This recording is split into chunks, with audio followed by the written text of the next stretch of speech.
Hello guys, welcome back with me. My name is Sharon Ibrahim from class 11 Science D. Today I would like to explain about hipertensi and hipotensi. Jadi yang pertama saya ingin menjelaskan tentang hipertensi. Hipertensi adalah istilah medis yang biasanya berarti hipertensi atau penyakit darah tinggi.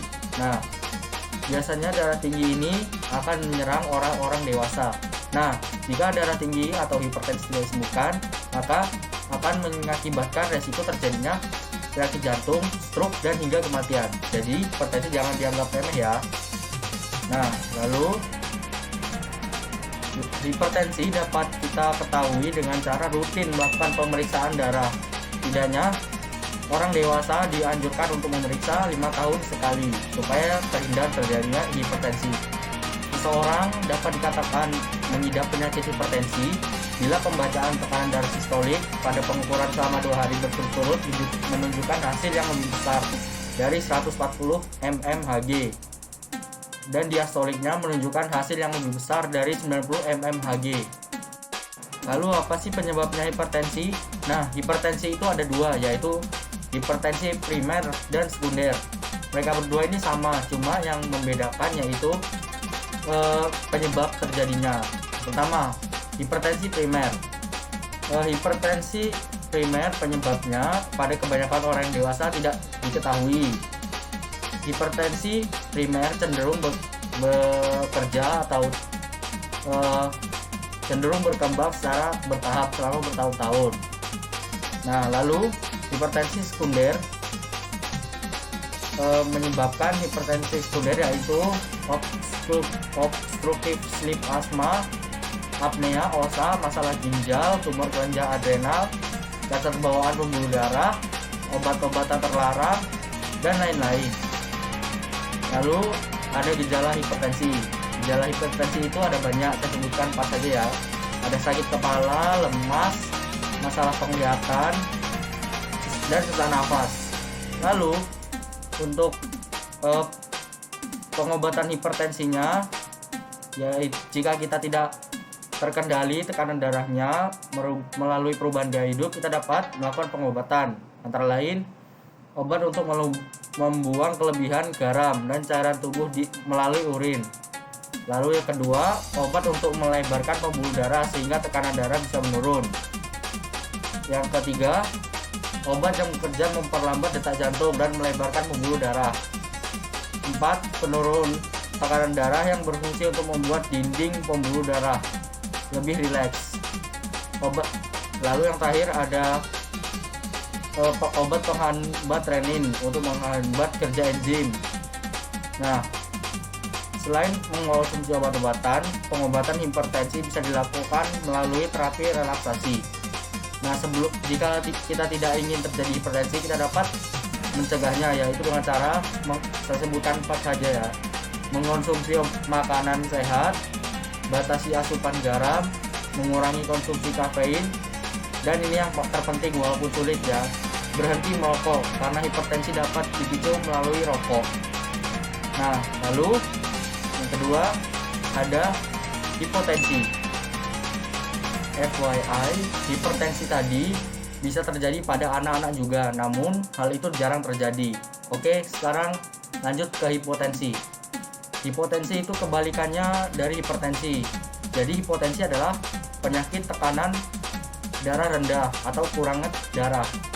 Nah, hal ini bisa menyerang orang dewasa karena sudah bertambahnya usia. Tidak hanya orang dewasa saja, anak-anak juga dapat terkena hipotensi. Nah, hal ini terjadi jika tekanan darah di bawah 90/60 mmHg dan 120/80 mmHg. Lalu, apa sih penyebabnya? Tidak hanya faktor bertambahnya usia, namun ada beberapa macam, saya sebutkan 4. Yang pertama khusus wanita, yaitu kehamilan. Tekanan darah pada kehamilan akan sering menurun karena berkembangnya sirkulasi darah dalam tubuh ibu hamil. Lalu 2. konsumsi obat-obatan tertentu. Obat-obatannya yang hanya dapat menurunkan tekanan darah seperti furosemide, atenolon, propranolol, dan lain-lain. Yang ketiga, ketidakseimbangan hormon seperti diabetes dan penyakit tiroid menyebabkan penurunan kadar tekanan darah. Lalu yang terakhir, dehidrasi. Nah, volume darah juga dapat berkurang karena darah mengandung air pula. Jika kita dehidrasi, maka tekanan darah yang mengandung air akan berkurang. Nah, hipotensi dapat menimbulkan gejala-gejala seperti ini, yaitu pusing, mual muntah, lemas, dan konsentrasi berkurang. Lalu, jika hipotensi terjadi pusing dan lemas, nah hal tersebut akan beresiko menyebabkan terjadi cedera pada penderita karena penderita akan kehilangan fokus dan terjatuh. Sedangkan hipotensi berat hingga menimbulkan shock dapat membuat tubuh kekurangan oksigen dan sangat berdampak fatal, bahkan menyerang kematian.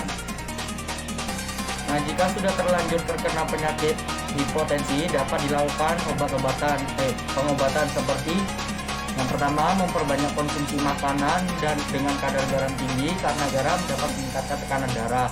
Lalu yang kedua, memperbanyak mengkonsumsi cairan karena cairan dapat meningkatkan volume darah. Yang ketiga, berolahraga secara teratur.